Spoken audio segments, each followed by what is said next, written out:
Local 4 News begins right now with a breaking news alert. Right now, police on the scene in Roseville, where a young man died tonight after crashing his car into a stopped smart bus. But we begin with another breaking story from Wayne County, where the Westland School District has closed for tomorrow because of several threats posted on social media. District says it spent a majority of the day investigating these threats, and they've decided to cancel classes while the district and law enforcement look into them. Now, earlier tonight, Wayne Memorial High School held a town hall to discuss these very kinds of threats, but the call to cancel school came just about an hour ago. The district and police are calling on parents for help. They say the threat is coming from someone's social media account, and they're asking parents to check with their children to make sure it's not coming from your home. And it's a problem that school districts are dealing with across the country and across Metro Detroit. Earlier today, our Paula Tutman spoke with prosecutors about how these threats, no matter the intent, come with major consequences. When that happens, they're going to be found, they're going to be charged, and they're going to be convicted. And what happens when that happens, they're kicked out of school. Colleges aren't taking these kids because they don't want that kind of kid in their school. And funding is almost non-existent. So this one moment in time where a kid feels like they have to draw attention to themselves for some reason is going to have a lifetime of effect on them. Also important to point out, Smith says parents can also be charged when their children make a threat. Also breaking tonight, a young man dies after crashing his car into the back of a stopped smart bus. Tim Pamplin is on the scene in Roseville. 12 Mile Road completely shut down between Utica and Groesbeck at this hour as police investigate this fatal collision. The driver of that vehicle, a 24-year-old man from Warren, pronounced dead at an area hospital. About a dozen people still sitting on board that smart bus. I'm being told one person aboard the bus was transported with minor injuries. The rest are just waiting for another bus to come pick them up. But again, it appears high speed a factor in this collision. This bus was stopped at the bus stop, letting off a passenger when that black Toyota came down 12 Mile and just plowed right into the back of the bus. That is the scene right now along 12 Mile in Roseville with the night cam. Tim Pamplin, Local 4. Some tense moments this afternoon along Lake St. Clair. Crews spent more than an hour trying to rescue two men who fell through the thin ice. Jermont Terry live at Metro Park in Harrison Township. Any idea what they were doing out there on the ice after such a warm day, Jermont? Yeah, Devin, the men were on the ice to go ice fishing, but they only got about 400 yards on the water before they went under, prompting this massive surge and the frigid water behind me. This Nikon digital camera is never far from Harper Pervin. This has a really good zoom. Monday afternoon while at Metro Park was no exception. I figured since the weather was nice today, we'd go up and I like to take pictures. But what the 17-year-old's lens zoomed in on captivated her. You can see here there's one firefighter pulling a man out. She snapped images of a life and death situation. I was able to see very clearly the men struggling in the water and the firefighters working to pull them out. Firefighters were called to Lake St. Clair in Harrison Township only after Richard Rickards spotted two men walking on the ice. I said, we might see somebody fall in. And all of a sudden, one guy's down. Richard wasn't certain what he witnessed nearly 400 yards from the shore at first. But then the other guy kind of circled him to try and help him, and down he went. And out came Harrison Township Fire Water Rescue Squad along with the Coast Guard. The men tried ice fishing on thin ice. By the time help reached them, hypothermia had already set in for the men stuck in the 32-degree freezing lake. It took us 30 minutes to get the first guy out and approximately about 45 minutes to get the second guy out because the ice conditions were so bad. Harper stayed focused, hoping for a positive outcome. My heart was racing. I'm thinking, oh, thank God they got these people out. And we can't recommend being on the ice this time of the year. And tonight, those men are both recovering at a hospital. As for the thin ice, firefighters here in Harrison Township reminding people that ice is simply unpredictable, especially with the weather that we've seen in the last couple of days, getting near 50. So if you step out on that lake, you could easily end up like these two men. Reporting live in Harrison Township tonight, Jermont Terry, Local 4. I'm glad they're okay, but we can't stress that enough, especially the temperatures. We're going back and forth from cold to, these milder temperatures. I mean, today was one thing, but we've had one below average day in the last 13. Yeah. So it has been incredibly warm. But and it's going to get warmer too. We're at 36 right now. Temperatures are going to drop tonight, and when you start seeing this spread in numbers, there's 28 in Ann Arbor, the 30 in Port Huron, but we're still looking at 30s and even 40 degrees here in Pontiac. That indicates we've got clear skies out there, and pretty much that's it. Crystal clear conditions every reporting station, and we're going to stay that way through the day tomorrow. So that's going to allow temperatures to move down below freezing in almost all locations. We'll be at 31 at 8 a.m. Temperatures already to the mid-40s by noon in a stretch of just 4 hours, and we're on our way to at least getting close to a record high. We'll check that out and see how long the warmth lasts coming up in a few minutes. Guys? Tonight, investigators are piecing together what led to a quadruple deadly shooting on Detroit's west side this morning. Crime spree started in Detroit, where police say 27-year-old George Davis killed 3 people at a gas station, then drove to a nearby home and shot and killed his cousin. Davis then allegedly carjacked a couple in Van Buren Township and ran off to Perrysburg, Ohio, where he turned the gun on himself. The gas station on Detroit's west side is a green light station, and police say the shooting was caught on camera. They are currently reviewing the video.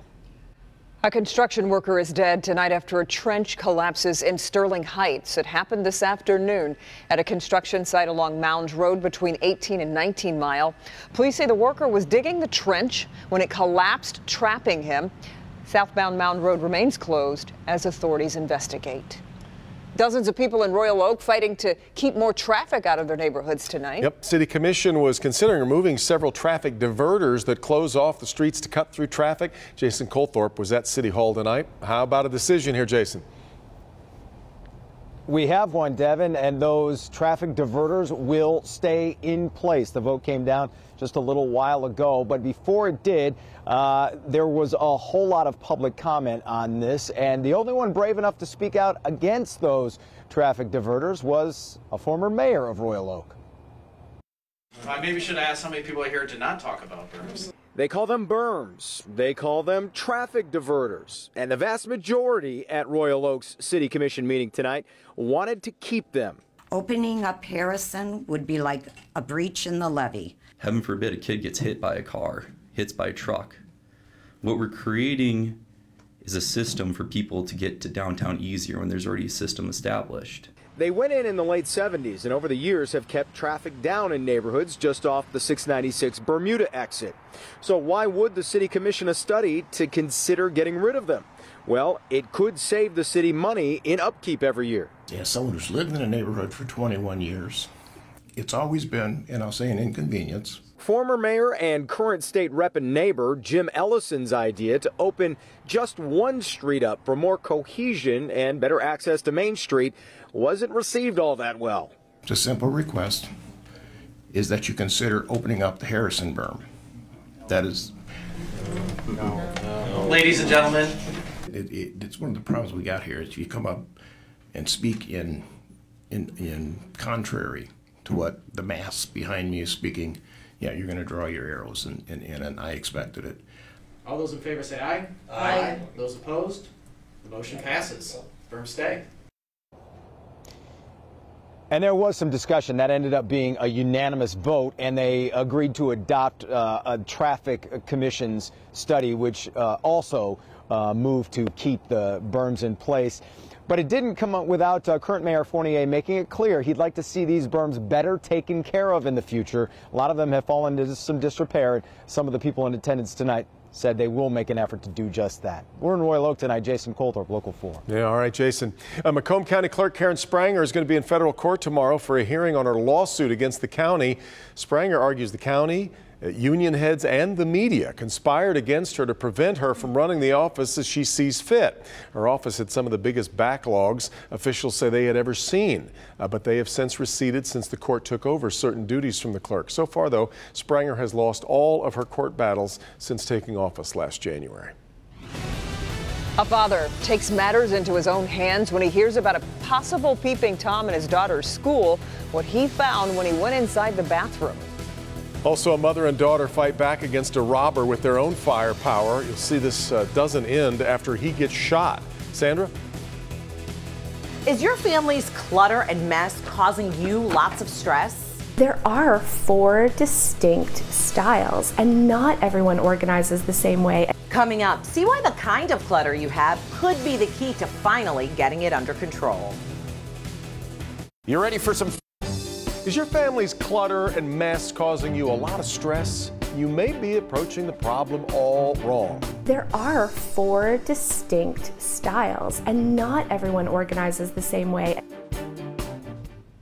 That suggests that everyone organizes in at least a way? I've been accused, really. I know. Stacks of paperwork, piles of toys, closets stuffed to capacity. Does any of that sound familiar? Clutter is a major problem for a lot of people. Our Sandra Ali is here to kick off a special event to help you unclutter your life. Clutter not only causes stress, it costs us time and money and can even be harmful to our health. If you struggle to get a handle on your family's mess without success, you may need to take the clutter bug test. I was a slob my entire life, and I struggled with clutter. Cass Arson is a mom of 3 who's made her personal struggle with clutter into a successful career. I started just slowly getting organized. And I realized how life-changing it was. I started organizing friends and family, and through word of mouth, really it just spread. From her home just outside of Windsor, Cass produces the Clutterbug podcasts and videos for her popular YouTube channel. I'm almost at 500,000 combined subscribers, which I'm just a stay-at-home mom, you know, cleaning my mess. Cass says she made an eye-opening discovery when she began working as a professional organizer. And I said to them, when I leave, if this doesn't work for you, call me back and I'll come back and do it for free. And that quickly turned into me going back to people's homes constantly and making very little money. So I had to realize, why is it that it works for me, or it worked for my last client, but not for you? She realized not everyone's clutter style is the same. The first type of clutter bug is a butterfly, a visual person who likes to see all of their belongings. If your closet's empty and all your clothes are laid across the dresser, you're probably a butterfly, but if you took your closet doors off, you are way more likely to actually hang your things into your closet. Butterflies need clear or open storage and should avoid very detailed organizing systems. They can't use little filing system where everything is, here's for electricity and here's for gas. They need one just for bills. Next is the ladybug, a person who likes the look of minimal clutter, but is a master of hiding it. You're a ladybug if your house looks pretty neat and tidy, but you open a closet and it's like, it's crazy in there and everything's falling on you. This is the disaster. Cass herself is a ladybug and relies on simple organizing solutions. I need to be able to open a drawer and just toss it in and have it go into a home. The next clutter bug is the bee. They like to see their items, but want them organized in a detailed way. They have a lot of things they've started, may not have finished. I see a lot of crafters who are bees, so clear bins work for bees, really sorted, segregated, but clear containers, or hooks, pegboard organizers. Finally, there's the cricket. Crickets are organized people who tend to have lots of piles. They're a bit of perfectionists, and until they've set up a system that's going to work, they'll set it to the side until they can deal with it properly. Cass recommends crickets try systems that are good enough in the meantime. Have, a file for papers to be filed later, instead of having it taking away your living space by piling it everywhere. Once you understand your style and the systems that will finally really work for you, it's life-changing. You're not a disorganized person. You're just not using the right organizing tools. Cass says small children are all butterflies, and so are most hoarders. Cass has lots of organizing advice for the individual bugs on her website and in her 2 books and her podcast. We've put a link to her clutter bug test on the lifestyle page at clickondetroit.com so you can take it for yourself. Back to you. And you turned out to be? A cricket. And I turned out to be a butterfly. Of course. So what if you're a cricket, but you live with, say, 2 butterflies?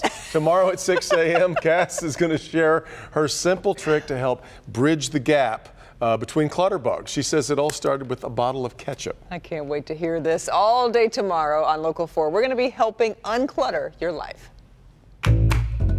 Ready to tackle your clutter and mess? What I tell clients is this didn't happen overnight, so we can't declutter overnight. At noon, a professional organizer shares how to avoid wasting money on organizing products that you don't really need. Then at 4, spoiling alert. Why having too many toys could actually be bad for your kids and their development. Parents say, my kids have all these toys and yet they never play with them. At 5, what's your clutter doing to your kids? The hidden impact of living in a disorganized home. Then at 6, where to start? We're going inside a local home for a crash course in getting rid of clutter. And finally at 11, it's the touchy topic of your parents' clutter. What to do when your mom and dad have too much stuff. We're uncluttering your life all day on Local 4. So important, we're making it an all-day event. It has become a profession really to help people get all the clutter out of their lives. Wow. Decluttering is no problem for me. It's keeping it that way. That's really part. I think that's the issue too. Well, what a gorgeous day we had. Nice break, huh? Yeah, and we're going to take today and improve upon it even better tomorrow.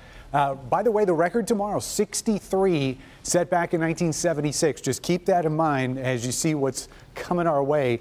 This is the satellite image, and the only way you'd be able to tell is to look at the edges. There's some clouds well to the north up there in the Canadian border and out here in the mid-Atlantic, but in between, high pressure's got a whole lot of nothing. And that is good news for us, at least in the afternoons. It is going to allow temperatures to get a little bit cold tonight. We're already to 36 right now, and that's one of the warm numbers. South-southwest winds are at 7. Usually when we have clear skies and we see the temperatures drop like this, we start to worry about fog, but not so much in this case because the air is relatively dry. Not so much on the area rivers. They're dropping, but still, at least out in the Huron River in Hamburg Township, this is going to stay above flood stage until late Wednesday and then finally drop below that. So even though we're not anticipating any rain, it's just going to be taking its own sweet time receding. Plenty of water out here at the Paint Creek Trail, although they're calling it the Paint Creek River. Ducks are having a grand old time out there. One of the storm pin shots that we got today. And again, it's going to take a while before a lot of these places that are soggy right now go back to normal. High pressure continues to move east. We gradually get a southwest flow tomorrow, and that wind picks up considerably. We'll see 15 to 25 mile-an-hour winds. So yes, it's going to be sunny and temperatures will be near 60, but it's going to be pretty windy, especially in the afternoon. And then here comes cold front, and that's not really going to pass through. It's just going to kind of teeter-totter here around the southern end of the state. Wednesday will be pretty much off and on showers through the day. And then Thursday, this is where things get interesting because we've got rain to start the day, but watch what happens once the sun goes down. That moisture transitions to snow. Right now, it looks like we'll probably see some accumulation, maybe even enough to cover the ground in a couple spots. Just too early to tell how much because of the timing of that switchover and where that system's going to go. 33 tonight for the overnight low. There will be lots of spots that end up in the upper 20s, but with dry air and plenty of sunshine, temperatures move up pretty quick. Highs tomorrow close to 60 in most locations. We'll call it 59 in the city. Warmest spots will be down here near the state line where that southwest wind will have a little bit more of an effect. Blissfield, Lambertville, Adrian, Morenci, all at 60 for high temperatures tomorrow. West zone highs, mid to upper 50s, and even the coolest locations tomorrow, mid 50s, well above average for this time of year. And we will be seeing 50s again on Wednesday before temperatures cool a little bit towards Friday. We go right back up for a pretty nice weekend considering it's going to be the 1st of March for Saturday and Sunday. Yeah, we turn the calendar this week. Amazing. Nice time to get outside. It's, maybe it's the Olympics, but it seemed to February just sort of raced right by. Well, I think Mother Nature had pity on us. That's true. After what she did for early February. That's right. Yeah. A high school basketball game turns into a brawl when fans cross the line. And 2 women fight for their lives when an armed robber storms into their family business. Next.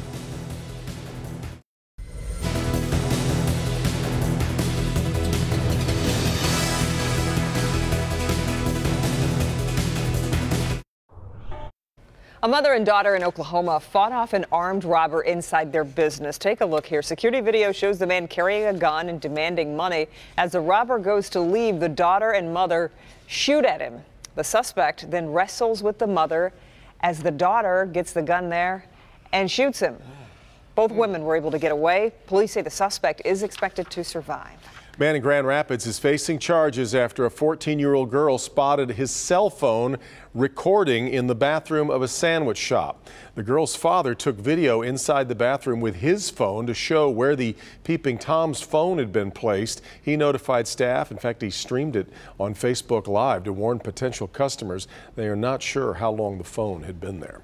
A high school basketball game in Delaware ends in chaos and handcuffs. A massive brawl breaks out between players, coaches, and fans. Video shows a fan punching one of the players.